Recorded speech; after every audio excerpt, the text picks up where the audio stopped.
After the call to Islam became public, Prophet Muhammad and his followers endured 13 years of torture and persecution, simply because they were inviting the idol-worshipping tribes in Arabia to worship God alone. The perseverance and passive resistance displayed by the Muslims showed a great level of self-control and inner strength. It was not only the weak companions and slaves who were subject to attacks at the hands of the Meccans. Also, companions of Prophet Muhammad from upper classes were not spared from one form of persecution or another, like Abu Bakr, who nearly died when he was beaten badly one day.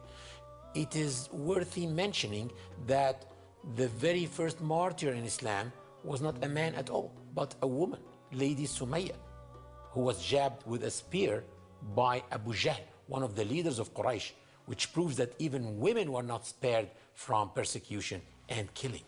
To really appreciate the suffering and sacrifice of the early Muslims, one would just really need to look at some of the historical narrations about what happened in Mecca during those days. We talk about an embargo. We're not only talking about an economic embargo, we're talking about an embargo that affected family relations, social relations, friends, relatives, affected the economic situation of the Muslims, affected their religious freedoms and political freedoms. It was an embargo that encompassed the entire community.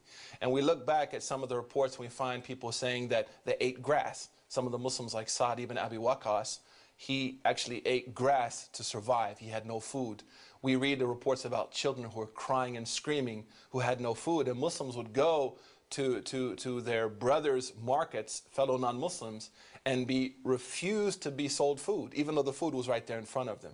So this was not only an economic embargo, but also a spiritual embargo, a social embargo, and most importantly, a mental embargo, which was designed to shake the Muslim community from their faith. To avoid getting captured by the Meccans, most Muslims had to immigrate secretly under the cover of the night, leaving behind all what they had of properties and memories.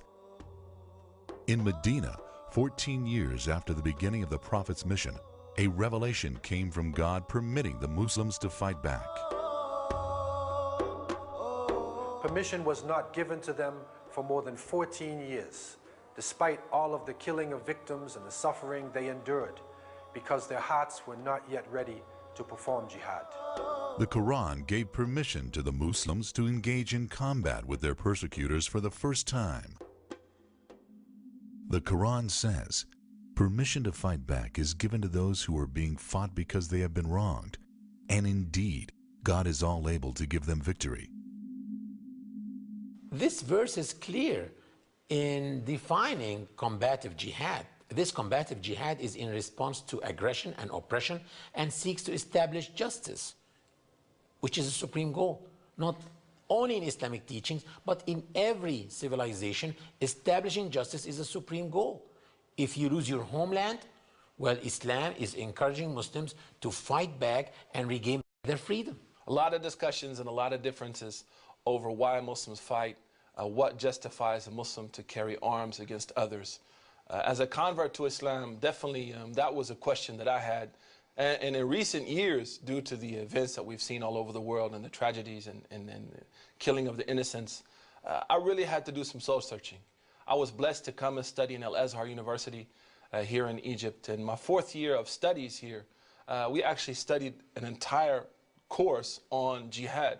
And in that book, it clearly states that the reason why Muslims fight is not because they're fighting people who don't believe in Islam, but that Muslims can fight even Muslims if there is a situation where injustice is being perpetrated against them.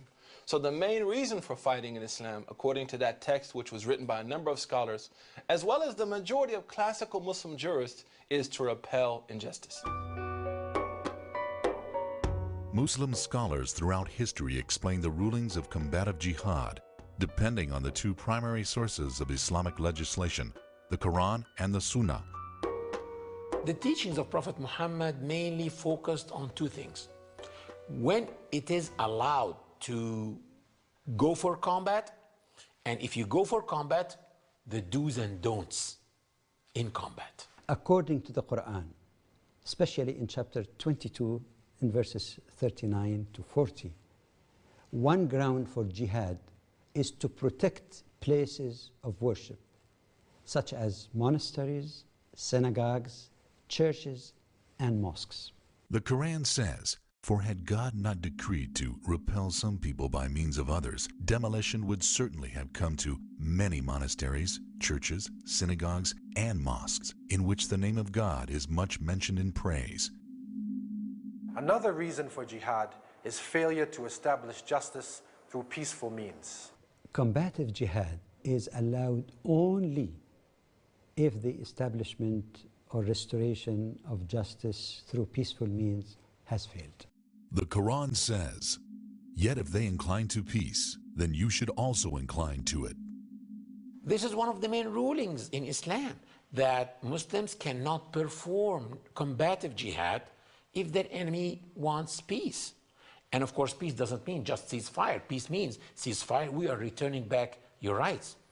So that was crystal clear in the Quran and in the Sunnah of Prophet Muhammad, peace be upon him, that Muslims should try to establish justice through all possible peaceful means. And if this happens, then Allah is opening no way for them to fight. The Quran says, "Therefore, if they withdraw from you and fight not against you and offer you peace, then Allah accords you no lawful way to fight against them." Peace always comes as the first option in Islam. One of the chapters of the Quran is called Al-Fath in Arabic, which means the manifest victory. And it starts like that. "Surely we have granted you a manifest victory." And guess what? This victory was not in any battle. This victory was a peace treaty called Al-Hudaybiyah Peace Treaty. So what do you think about a book that calls a peace treaty a manifest victory? Is this book promoting peace or war? Amongst the Prophet's teachings was the direction not to crave conflict. He said, "O people, do not look forward to meeting your enemies in battle and ask Allah to spare you from war. But if you meet them in battle, then stand firm."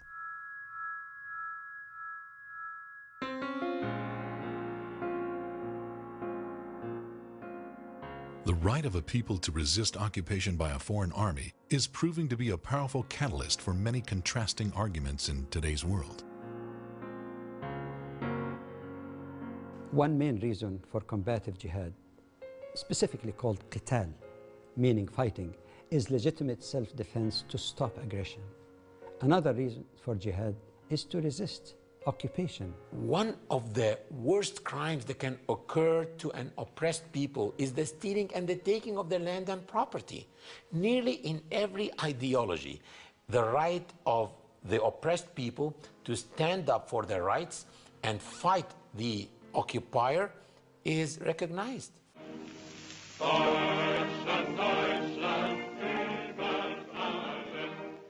Islam encourages Muslims to resist occupation, which is in fact considered to be a form of enslavement. This is clearly unacceptable and humiliating for the occupied people.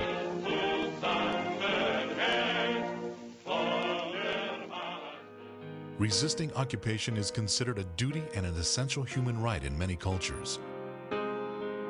Emiliano Zapata, a leading figure in the Mexican Revolution, said, "It is better to die on your feet than live on your knees." One of the groups of mujahideen were the founding fathers of the United States of America, who stood up against oppression, who resisted tyranny, but no one charged them with terrorism. The same can also be said about the French, who were great mujahideen in the face of Hitler and the Nazis. Among the founding fathers of the United States of America, and one of the most prominent figures in the American Revolution, is Patrick Henry. He said, "Give me liberty or give me death."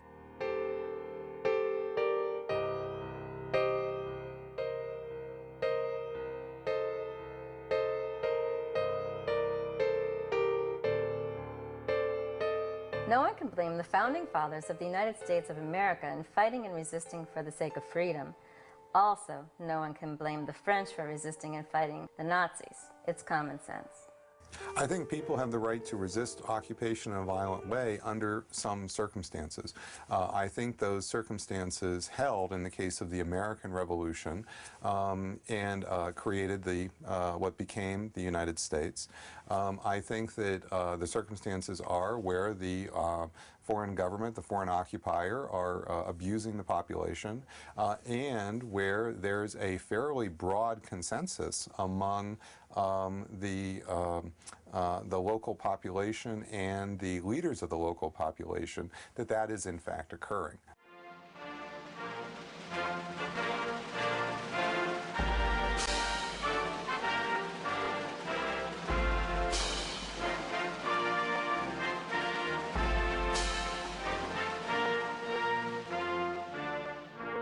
The United States was founded on a revolution. It was a right of the people to overthrow an abusive government. This was something that was enshrined in our Declaration of Independence. This is what the Declaration is all about.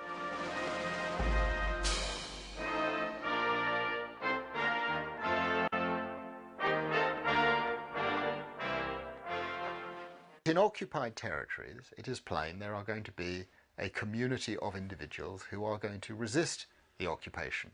Whether you talk about occupation during the Second World War or occupation in more recent times, there are going to be circumstances in which a great number of people are going to consider that some form of resistance is lawful and legitimate and justified. The question is, what are the limits in law on what you can do? And it comes back again to these very simple principles that I keep saying. It may well be permissible to target through force, through violence, military objectives, but what you can't ever do is expose civilian populations to the threat or to the use of force. Once you do that, even in a situation of occupation or unlawful domination, you are crossing a line, just as a state crosses a line when it ever uses violent weaponry against civilian targets. To serve their hidden agenda, some people wrongly present verses of the Quran in order to deceive those who don't have sufficient knowledge of Islam. Take, for example, some people say, how come Muslims are having in their book, fight in the cause of Allah? They should have love in the cause of Allah like other religions. But again, the same immoral cut and paste game is played against Muslims. The verse actually says, fight in the cause of Allah, those who fight against you. But they don't continue the verse, and they take the words out of context, playing this game always against us. The Quran says, and fight in the cause of God those who fight against you. But begin not hostilities. Indeed, God does not love those who commit aggression. A major problem within the Muslim community as well as outside of it is what I call drive-through jurists or cut-and-paste jurists. Those people, whether they're Muslims or not, who take, splice up verses, edit them, add a little TiVo, or maybe even give it a little, a cut and paste job here and there, and present verses and statements of the Prophet, peace be upon him, either which are not complete or out of context, using those verses and using those statements of the Prophet to justify egregious actions. Some people say, how come Muslims are having in their book, kill them wherever you find them? As if the Quran is only encouraging Muslims to kill non-Muslims. As if Muslims should walk with 2 machine guns to kill non-Muslims wherever they find them. But they are playing the same immoral cut and paste game. If you read the verse as a whole, it says, kill them wherever you find them and drive them out from where they drove you out. This verse is telling Muslims to fight their occupiers and regain back the freedom of their homeland.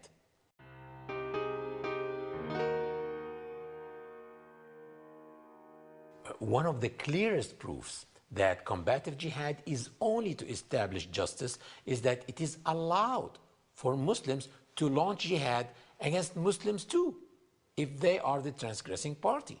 And this is not my own opinion, this is the very words of the Quran. It's very clear in the Quran that if Muslims are oppressors, they can be fought against. So it doesn't matter who's Muslim and who's not, but what matters is who's an oppressor and who's oppressed. And if two groups of the believers fight amongst themselves, then reconcile between them both. But if one of them rebels against the other, then fight you all against the one that which rebels until it complies with the command of Allah. And if it complies, then make reconciliation between them justly. A powerful verse which illustrates the profound sense of justice in Islam. And it clearly expresses that Muslims are not ordered to fight people of other faiths simply because they share a different faith than Muslims. But it illustrates that Muslims are ordered to fight against oppression wherever it comes from and evil. What's interesting historically, when you look at the early Muslim conquests, as people like to call them, I mean, even in prayer, when we start our prayer, that's called a conquest. So Muslims are not looking at the conquest in the sense of only a military victory. But when they entered those countries, people greeted them and welcomed them. They did not rise up against them. In fact, some of them even sent letters to the Muslim leader saying, come invade the country, we'll help you and help us to relieve this yoke of oppression from our necks. So it's very rare to find that there was a wide resistance against the occupying armies of the Muslims. During the 7th and the 8th century, when Muslims fought against the Roman Byzantines and the Persians, they were rarely faced by any civil resistance. In fact, many civilians joined the Muslim armies and fought against the Romans and the Persians themselves. John, the Bishop of Nikiyu, an Egyptian Coptic historian, was an eyewitness to the Muslim army's conquest of Egypt. He wrote in his chronicles that the Egyptian Aryans joined the Muslims in besieging the Roman soldiers in the Babylon fortress.